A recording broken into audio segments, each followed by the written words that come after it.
February was absolutely chock full of game releases, and so I ended up playing less games than in most other months.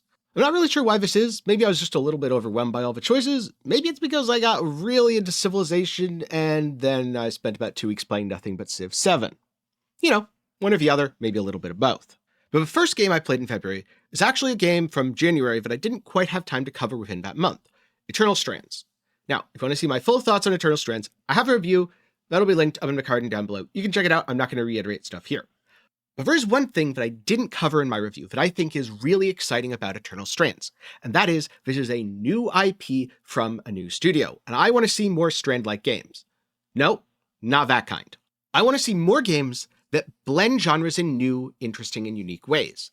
Because if I was to oversimplify, I would say that Eternal Strands is Shadow of a Colossus meets Legend of Zelda Breath of the Wild, or Tears of a Kingdom, either one, meets BioWare.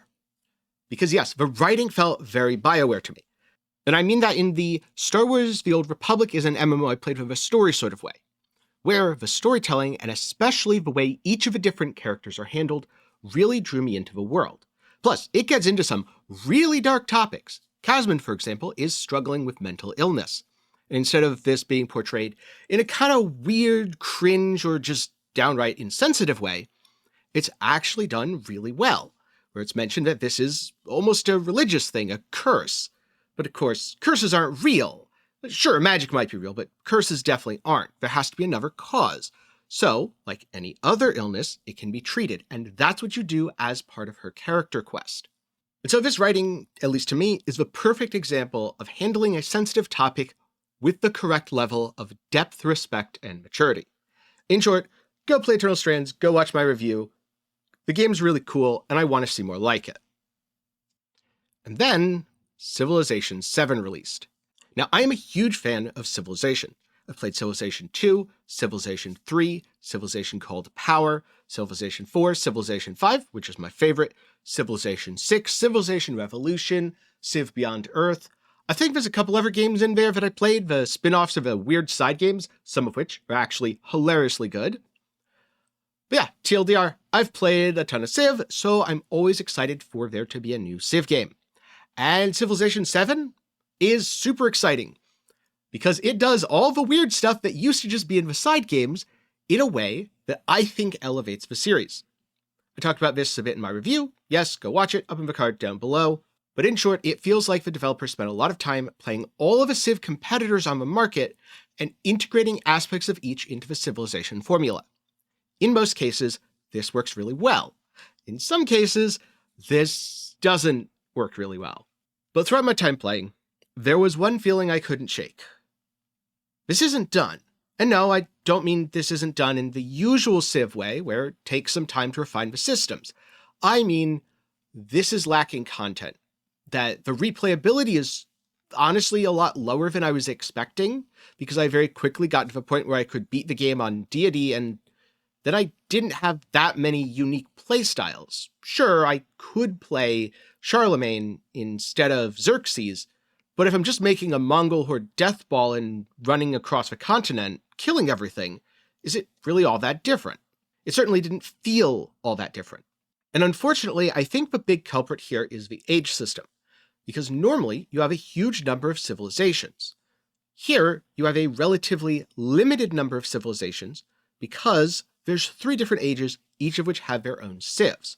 I think this feels really, really good most of the time, because it gives you definitive goals to chase, and each age is a little bit different. In the Ancient Age, for example, I tend to go the military route, because it's pretty easy to make friends with your neighbors, and you know what they say, keep your friends close and your enemies closer, so why not just make your enemies part of your empire? Then in the Exploration Age, you can go off, make treasure fleets, settle far-off lands, or just keep making all of your neighbors into your empire. Yeah, there's also science victory, but legitimately, one of the hardest victory conditions ever in a Civ game is science, quote-unquote, victory in the Exploration Age. Technically, these aren't victories in the game over sense, it's just you move to the next age with more bonuses. Then you have a Modern Age, where you can do pretty much any of the victory conditions. They're all fairly simple, though on release, the cultural victory in the Modern Age that does actually get you a game over you win was way too easy to pull off. Luckily, that's been patched a bit. The AI's slightly smarter now. They don't just make a single blob of all their units and try to go around very slowly excavating ruins. So yeah, I'm super excited about Civilization 7.